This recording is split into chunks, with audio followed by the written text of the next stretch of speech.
नमस्कार। लोकसभा निवडणुकीमध्ये बारामतीच्या लढतीकडे महाराष्ट्राचंच नाही तर देशाचं लक्ष लागलं होतं।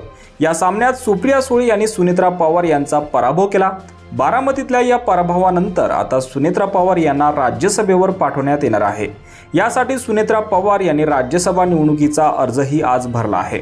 सुनेत्रा पवार यांनी लोकसभेला चांगली लढत दिल्याने त्यांना राज्यसभेवर पाठवा अशी मागणी राष्ट्रवादी अजित पवार गटाच्या कार्यकर्त्यांनी केली होती। सुनेत्रा पवार या पवार असल्यामुळे सुप्रिया सुळे यांना संसदेत टक्कर देऊ शकतील, तसंच बारामतीवर अजित पवारांचं वर्चस्व ठेवण्याच्या प्रयत्नात यश मिळू शकेल असं राष्ट्रवादी अजित पवार गटाला वाटत आहे। तर आता या सर्व घडामोडीवर तसेच सुनेत्रा पवार यांच्या राज्यसभेच्या उमेदवारीवर रोहित पवारांनी मोठं विधान केलं आहे। अनेक नेते होते, परंतु घरातच हे राज्यसभेचं उमेदवारी दिली गेली, मग ही घराणेशाही नाही।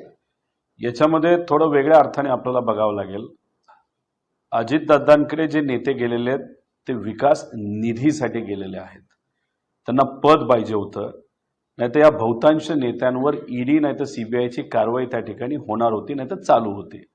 त्याच्यामध्ये उत्तम उदाहरण हे प्रफुल्ल पटेल साहेब आहेत। त्यामुळे हे सर्व नेते जे अजितदादांबरोबर भाजपबरोबर गेलेले आहेत आणि साहेबांना त्यांनी सोडलेलं आहे, त्याच्या मागे एकच कारण होतं, स्वार्थ।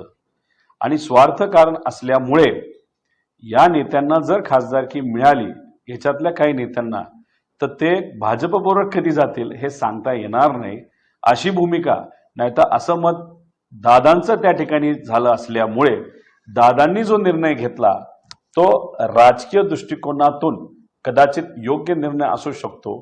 जवळचंच कोणी व्यक्ती, मुलगा नाही तर पत्नी असेल तर ते तरी आपल्याला सोडून जाणार नाही, या बाकीच्या नेत्यांचा काही भरोसा नाही। मी उलट म्हणतो याच्यातून एक वेगळा अर्थ निघत आहे की त्यांच्या पक्षामध्ये आमदार आणि काही नेते हे जास्त काळ राहतील असं वाटत नाही। वेळ तीच दादा नवा अशी चर्चा